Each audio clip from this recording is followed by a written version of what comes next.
jeune comtesse Aliénor de Chasse-Pouzac était promise depuis son plus jeune âge au seigneur Alban de Pérard. C'était sans compter sur la turpitude du baron du Pertuis. Malgré les résistances de la jeune promise, les noces forcées se déroulèrent sur la place du village, devant le château.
Une expédition de perturbateurs violemment envoyée par Alban de Bérard intervient et, sans que le sang ne coule, arrive à interrompre. Aussitôt, l'alerte est donnée. Une attaque menée par les soldats du seigneur de Bérard contraint les villageois, le seigneur de Pertuis et ses hommes à se réfugier dans le château, sans oublier qui emportait la prise, devenu otage de l'esprit. Les portes sont closes. On parle vite. Quelle sera l'issue des palabres? Le bon droit va-t-il prévaloir? La guerre est sur le point de commencer. Que les tambours battent.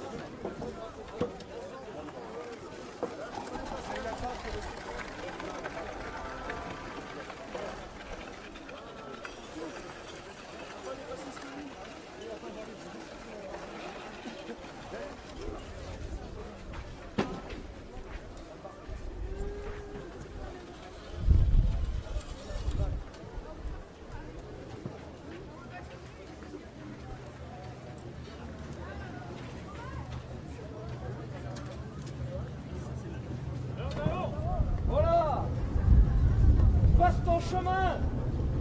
Je me marie. Valoir Bérard. Partenariat avec ma femme à moi. Non, elle est née sur mes terres. Elle est pour moi. Elle a été promise à moi. Et je viens la récupérer. Sinon, c'est étonnant. Que nenni.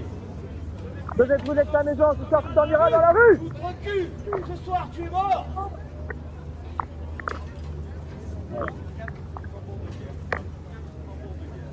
Le bon droit est bien sûr du côté du seigneur Alban de Bérard. Non pas que la promesse de mariage soit sacrée, seul le mariage. Mais Aliénor de Chasteusage, n'ayant pas donné son consentement librement, la cérémonie est nullement suivie. Cet argument fut bien sûr évoqué lors des négociations, mais étonnamment pas l'effet escompté.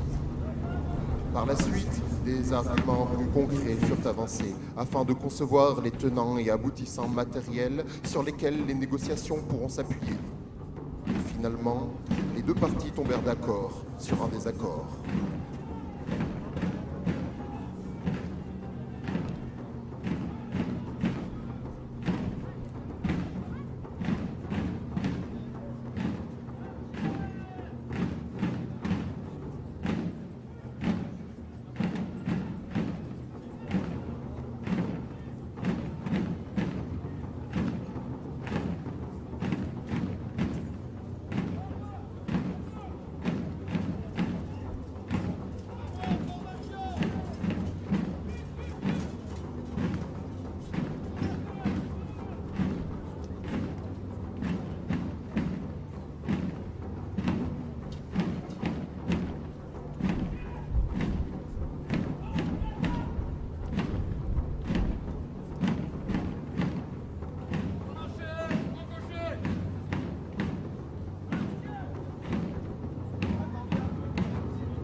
Avant tout, les moines bénissent les troupes.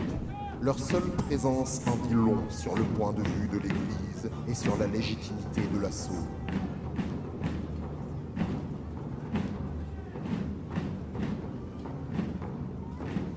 Les hommes bénis se présenteront sous de bons auspices devant Saint-Pierre si leur heure est venue. Ils sont aussi là pour leur offrir les derniers sacrements et protéger les corps d'outrages inutiles. Autrement dit, ils emmèneront les corps et les blessés. Leur statut ne les protège pas, bien sûr, mais tous savent que blesser, ou pire, tuer un moine leur ouvrira probablement grand les portes des enfers.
La salle est une part importante de l'art multimoderne l'art d'assiéger et de défendre les places fortes. Habituellement, on creuse des souterrains pour fragiliser les fondations des tours et des remparts. Ces tunnels sont attaqués et défendus dans l'ambiance glauque et claustrophobique de couloirs trop étroits et mal ventilés. On creuse des tranchées pour s'approcher des défenses, protégées du feu adverse. On installe des fosses bardées de piques pour empêcher toute cavalerie de faire une percée. Cependant, ici, l'urgence ne permet pas à tout ce savoir-faire de s'épanouir. Il reste cependant des méthodes plus expéditives, bien que moins efficaces.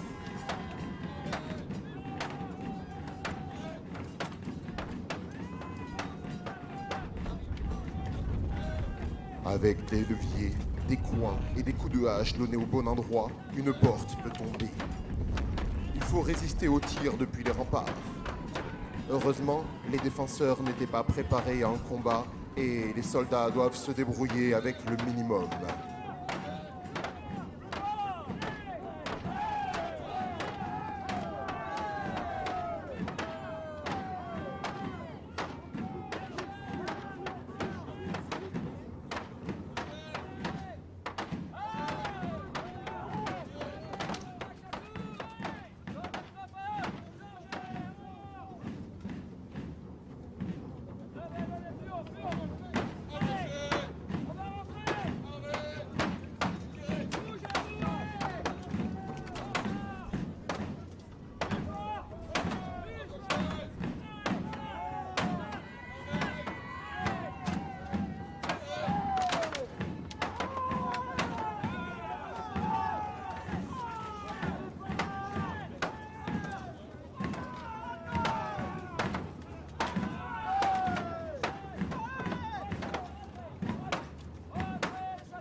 La porte tient.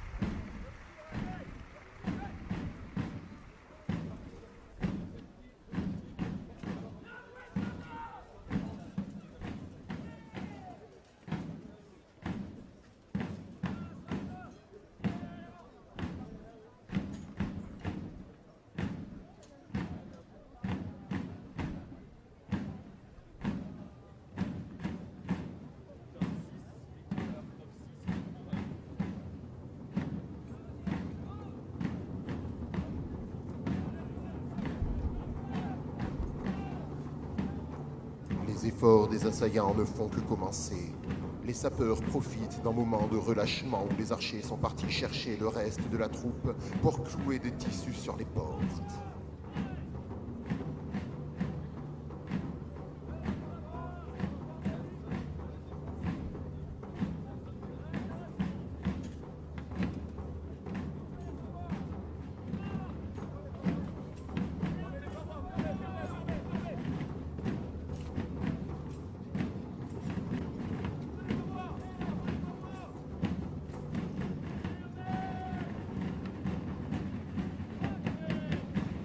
Soyons honnêtes, personne n'a jamais allumé une porte avec des flèches enflammées. Mais des linges et des outres imbibées de poids, par contre.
porte tient toujours.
profitent du fait que le feu ait fait remplacer les arcs par des seaux pour passer malgré tout et revenir indemnes.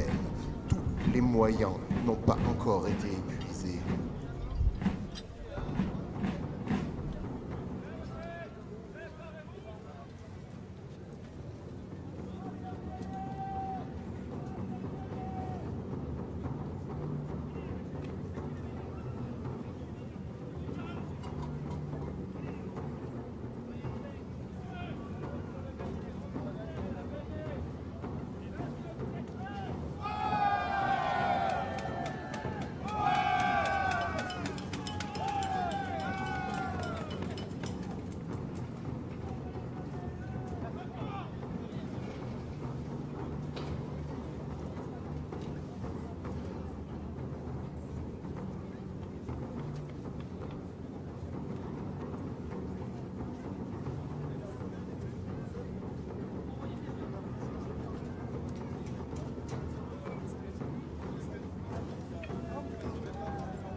J'en ai plein, je les mets en pleine.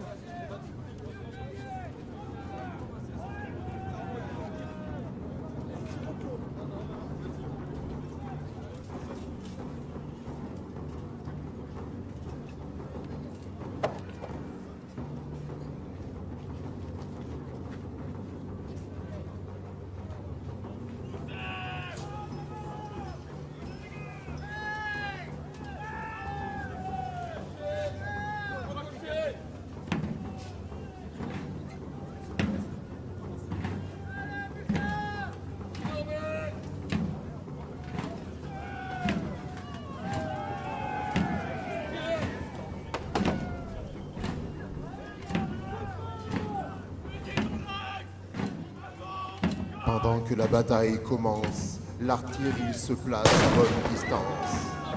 Si les archers et les arquebusiers avaient pu les harceler, elles n'auraient peut-être pas réussi à se positionner, mais il semble que ces derniers sont actuellement occupés ailleurs.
Quand l'artillerie entre en œuvre, les ordres changent de nature, car aucune voix, même habituée à donner des ordres depuis sa plus tendre enfance, ne peut couvrir le tonnerre artificiel que la technique permet.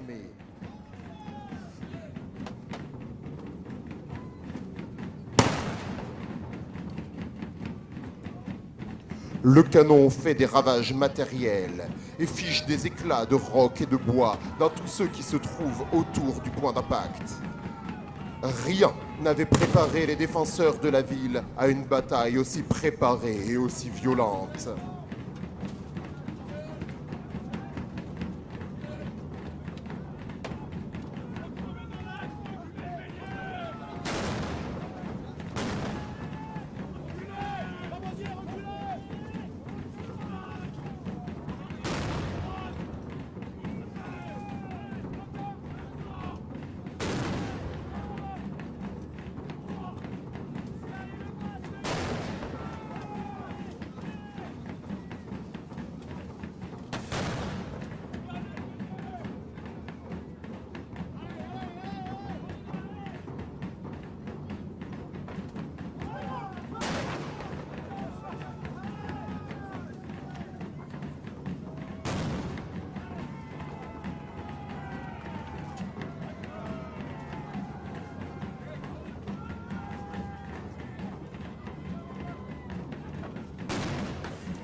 Quel que soit leur tort, les défenseurs de la cité sont chez eux et protègent leur foyer autant que leur honneur ou leur seigneur. La bataille va pouvoir prendre une autre tournure. Il faut maintenant récupérer le bélier, le rapatrier derrière les lignes.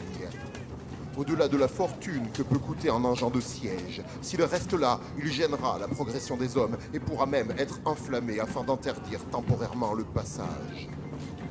On tentera bien sûr d'empêcher ce mouvement, mais le combat était anticipé.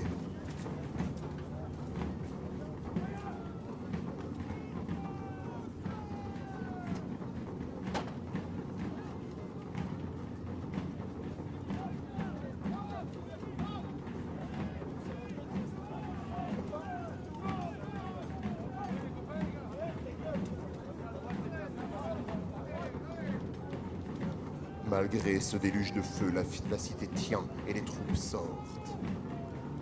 Oh, des lance-quenets. L'avantage des mercenaires, c'est leur habitude du combat et leur organisation, mais leur versatilité fait qu'on ne peut pas trop se reposer sur eux. Enfin, une chose est sûre, c'est que leur présence nous montre que malgré le manque de préparation de la défense, le baron du Pertuis s'attendait à devoir user de la force pour mener à bien ses projets. Le coût assez énorme de ces guerriers s'explique par leur efficacité. Regardez-les manœuvrer. Ils pourraient bien attendre en ligne, mais ils démontrent ce faisant que leur habileté est grande. Et sans en avoir l'air, ils ont déjà frappé l'adversaire. Au moral.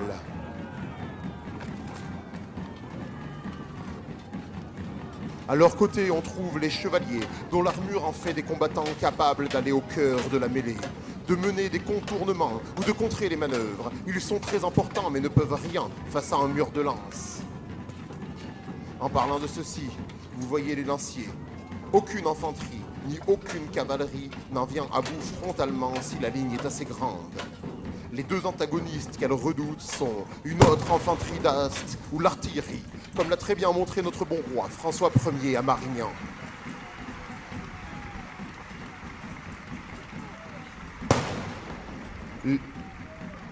Les attaquants ont pris soin de se mettre aux couleurs de leur seigneur afin de ne pas s'entretuer par mégarde.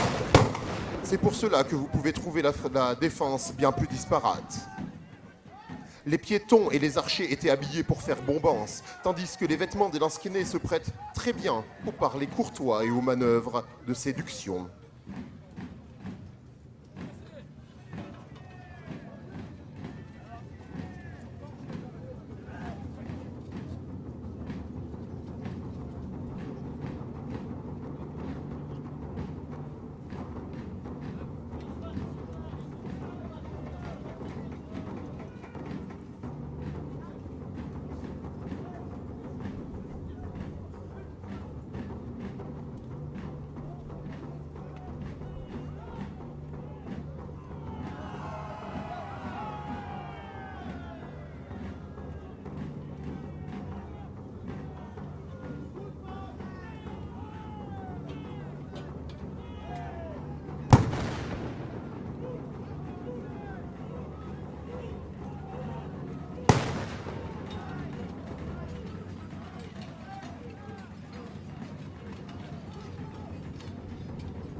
Dans ce chaos, la domination ne revient pas au chef, qui sait quelles troupes il faut déplacer et quand il faut appuyer ou reculer, mais bien à celui qui arrive à communiquer ses ordres et à être entendu et compris par les siens.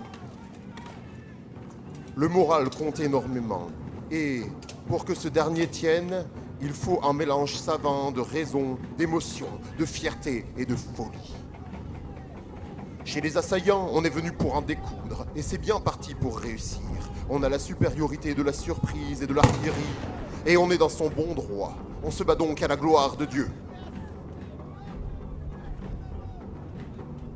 Pendant ce temps, les défenseurs répondent à l'injure de l'attaque par surprise et doivent laver leur honneur. Mais surtout, Il s'agit de leur ville, siège de leur commerce, de leur atelier et surtout abri de leur famille. Que vont faire les assiégeants en cas de victoire? Vont-ils récupérer la mariée et s'en aller en bon prince? Ou se nourriront-ils de la victoire en pillant, et même pire, pour financer cette courte campagne? Dans le doute, il faut tenir.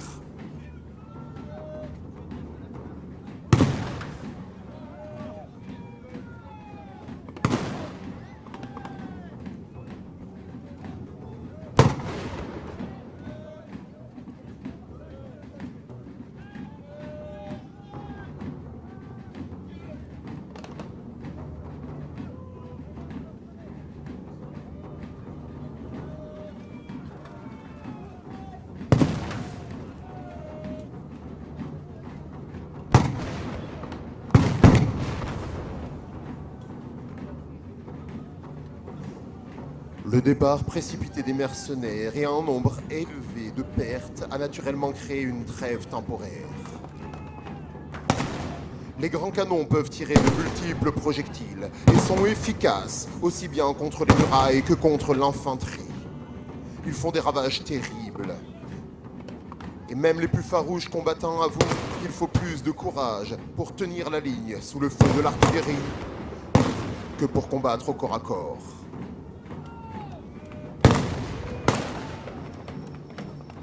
Quand les canons grondaient, les bouches à feu les relaient pour empêcher la progression adverse, les gêner dans leurs manœuvres et tenter d'arrêter tout tir de riposte. Le rechargement n'est ni rapide ni facile, mais de toute façon, les deux formes de tir ne peuvent avoir lieu en même temps. Heureusement, ce régime de bombardement ne peut rester longtemps car les flux chauffent. Et bientôt, aucune recharge ne sera possible. Cependant, les dégâts sont faits, les positions défensives sont affaiblies et la cohésion de la défense pourrait lâcher à tout moment.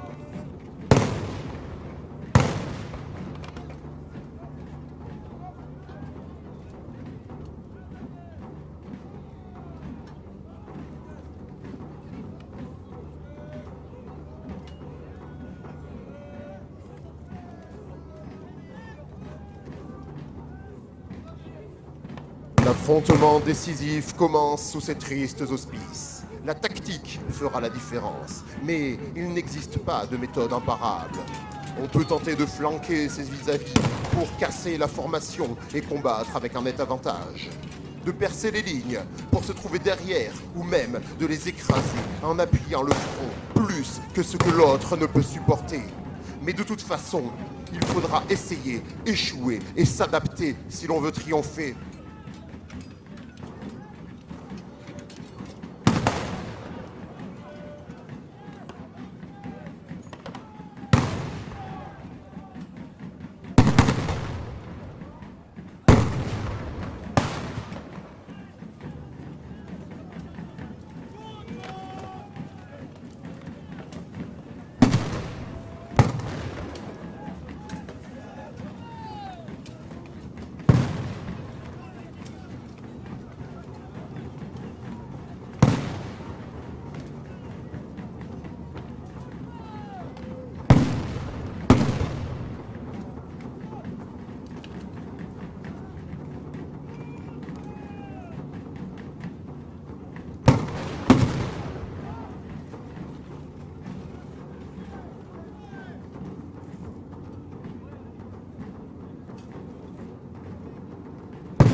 Les moines bénédictins ramassent les corps.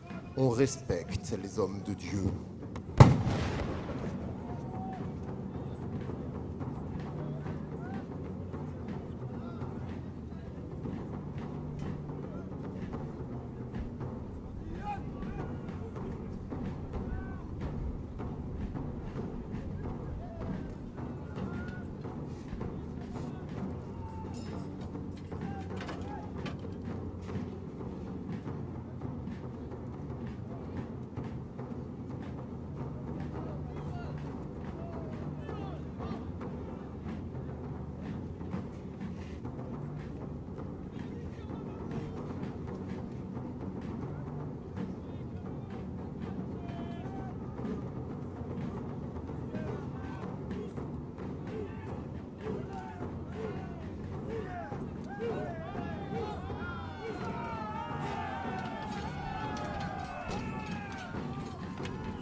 On se rend compte que le seigneur du Pertuis est tombé au combat. C'en est trop pour la défense, et la fuite qui s'ensuit est totale.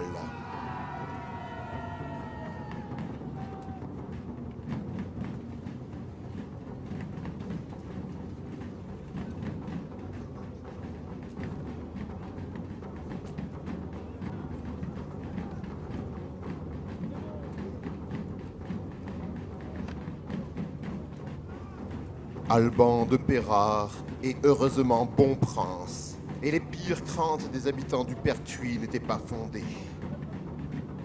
En preux chevalier et en gentilhomme courtois, il va délicatement chercher sa promise, Aliénor de Chaspuzac, et l'amène fièrement devant ses troupes.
Aliénor est sa suivante.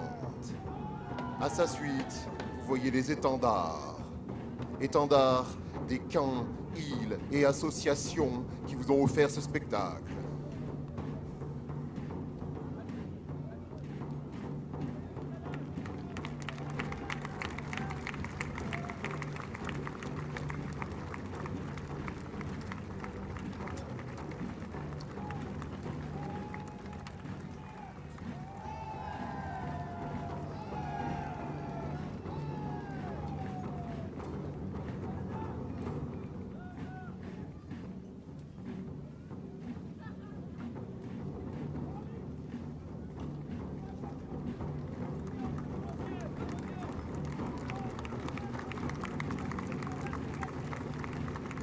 Derrière eux, on voit les chevaliers et hommes d'armes en armure. Suivez des piquiers et hallebardiers.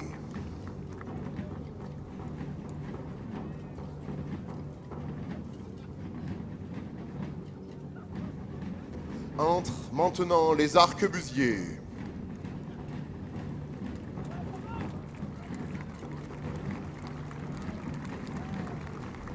Du côté de l'attaque, les archers.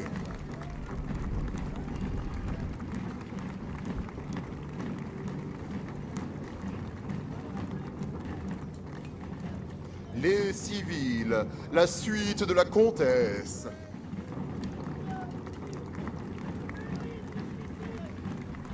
Ainsi que les villageois et saltimbanques qui faisaient la fête pour l'occasion.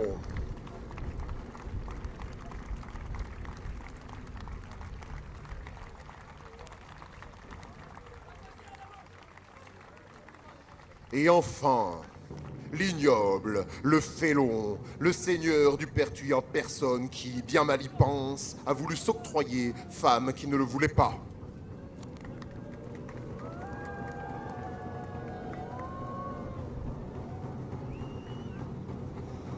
Ce spectacle, Les Noces Sanglantes, vous a été offert par les associations Îles et Camps du Roi de l'Oiseau. Il a été entièrement réalisé bénévolement.